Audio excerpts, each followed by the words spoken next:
എല്ലാ പ്രിയ വിദ്യാർത്ഥികൾക്കും പുതിയ സ്വാഗതം. +1 പബ്ലിക് എക്സാം റിസൾട്ട് 2026 റിസൾട്ട് നാളെ പ്രസിദ്ധീകരിക്കുമോ? റിസൾട്ട് എങ്ങനെയാണ് ചെക്ക് ചെയ്യുക? അതുപോലെ തന്നെ 60 മാർക്കിൻ്റെ എക്സാമിൽ 18ഉം 80 മാർക്കിൻ്റെ എക്സാമിൽ 24 മാർക്കും കിട്ടിയില്ലെങ്കിൽ തോൽക്കുമോ എന്നുള്ള ഒരുപാട് സംശയങ്ങൾ നിരവധി വിദ്യാർത്ഥികൾ ചോദിക്കുന്നുണ്ട്. വിശദമായ വാർത്തയിലേക്ക് തന്നെ പോകാം. ആദ്യമായിട്ട് ഇഷ്ടം കാണുന്ന വിദ്യാർത്ഥി സുഹൃത്തുക്കളുടെ തീർച്ചയായും അടിക്കേണ്ട മറക്കണ്ട സബ്സ്ക്രൈബ് ചെയ്തുകൂടെ പ്രത്യേകം ശ്രദ്ധിക്കാം.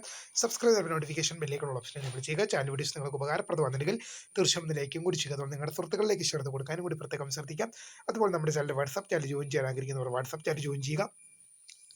അപ്പോൾ നമുക്ക് തന്നെ വളരെ പ്രാധാന്യം അറിയുന്നതാണ്. +1 പബ്ലിക് എക്സാം റിസൾട്ട് നാളെ വരുമോ? റിസൾട്ട് എങ്ങനെ ചെക്ക് ചെയ്യാം? 60 മാർക്കിൻ്റെ എക്സാമിൽ 18 മാർക്കും 80 മാർക്കിൻ്റെ എക്സാമിൽ 24 മാർക്കും കിട്ടിയില്ലേ തോൽക്കുമോ? ഈ 3 ചോദ്യങ്ങൾക്കുള്ള ഉത്തരമാണ് നമ്മൾ ഈ ഒരു വീഡിയോയിൽ കൂടെ പങ്കുവെക്കാൻ ആഗ്രഹിക്കുന്നത്. ആദ്യം +1 പബ്ലിക് എക്സാം റിസൾട്ട് നാളെ വരുമോ എന്നുള്ള ഒരു അറിയിപ്പ് നമുക്ക് നോക്കാം. റിസൾട്ട് നേരത്തെ ഇപ്പോൾ നമ്മളെ അറിയിച്ചിരുന്നു. ഇപ്പോൾ നേരത്തെ ജൂൺ മാസം 10 എന്നുള്ള തീയതിയൊക്കെ പറയുന്നുണ്ടായിരുന്നെങ്കിലും ഇപ്പോൾ അത് ജൂലൈ മാസത്തിലേക്ക് വരുള്ളൂ എന്നുള്ള കാര്യങ്ങളൊക്കെ എന്ത് ചെയ്യുന്നുണ്ട്, ഇപ്പോൾ അറിയിപ്പുകളും കാര്യങ്ങളൊക്കെ ആയിട്ട് വരുന്നുണ്ട്. അപ്പോൾ നാളെ വരാനുള്ള സാധ്യതകൾ വളരെ കുറവാണ്. കാരണം ഇപ്പോൾ ജൂലൈ മാസത്തേക്കാണ് നീട്ടിയിരിക്കുന്നത് എന്നുള്ള അപ്ഡേറ്റുകളൊക്കെ ഇപ്പോൾ പുറത്ത്. നേരത്തെ പറഞ്ഞിരുന്നു ജൂൺ മാസം 10 റിസൾട്ട് പബ്ലിഷ് ചെയ്യും എന്നൊക്കെ. ഇപ്പോൾ ഇത് ജൂലൈ മാസത്തേക്ക് ഷിഫ്റ്റ് ചെയ്തിട്ടുണ്ട്. ഇനി എങ്ങനെയാണ് റിസൾട്ട് ചെക്ക് ചെയ്യാൻ നോക്കാം. അതിനായി നിങ്ങൾ result.hsc.kerala.gov.in എന്ന വെബ്സൈറ്റ് സന്ദർശിക്കുക. result.hsc.kerala.gov.in എന്ന വെബ്സൈറ്റ് സന്ദർശിച്ചു കഴിഞ്ഞാൽ ഇതുപോലൊരു directorate of general education, government of Kerala examination results portal എന്ന് പറഞ്ഞ് ഇവിടെ HSCയുടെ ആയാലും VHSCയുടെ ആയാലും റിസൾട്ട് ഇവിടെയാണ് ലഭ്യമാകുക.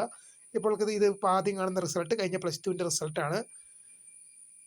അപ്പോൾ നിങ്ങൾക്ക് ഇവിടെ ഓരോന്നിൻ്റെ റിസൾട്ട് വന്നു കഴിഞ്ഞാൽ നിങ്ങൾക്ക് ഇവിടെ ഇപ്പം എന്ത് ചെയ്യും, സെക്കൻഡ് ഇയർ മാർച്ച് എക്സാമിനേഷൻ എന്ന് കാണുന്ന പോലെ തന്നെ നിങ്ങൾക്ക് എന്ത് ചെയ്യാൻ സാധിക്കും, നിങ്ങളുടെ റിസൾട്ട് വന്നു കഴിഞ്ഞാൽ അത് നിങ്ങൾക്ക് എന്ത് ചെയ്യാൻ സാധിക്കും, ഇവിടെ എന്ത് ചെയ്യും, ഇപ്പം ഫസ്റ്റ് ഇയർ മാർച്ച് എക്സാമിനേഷൻ അല്ലെങ്കിൽ VHSC HSC എന്നൊക്കെ പറഞ്ഞ് നിങ്ങൾക്ക് അവിടെ കാണാൻ സാധിക്കുന്നതാണ്. അപ്പം ഇനി പല വിദ്യാർത്ഥികളും ഉന്നയിച്ചൊരു സംശയമാണ്, 60 മാർക്കിൻ്റെ എക്സാമിൽ 18ഉം അതുപോലെ തന്നെ 80 മാർക്കിൻ്റെ എക്സാമിൽ 24 കിട്ടിയില്ലെങ്കിൽ തോൽക്കുമോ എന്ന്. തോൽക്കും, ശരിയാണ്.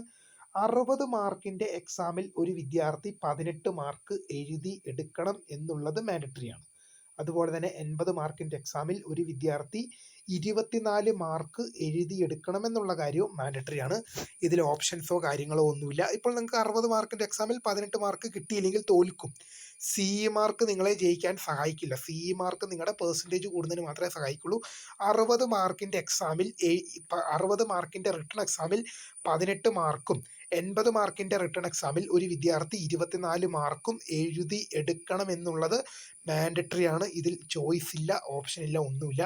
60 മാർക്കിൻ്റെ എക്സാമിൽ 18ഉം 80 മാർക്കിൻ്റെ എക്സാമിൽ 24 മാർക്ക് കിട്ടിയില്ലെങ്കിൽ തോൽക്കും.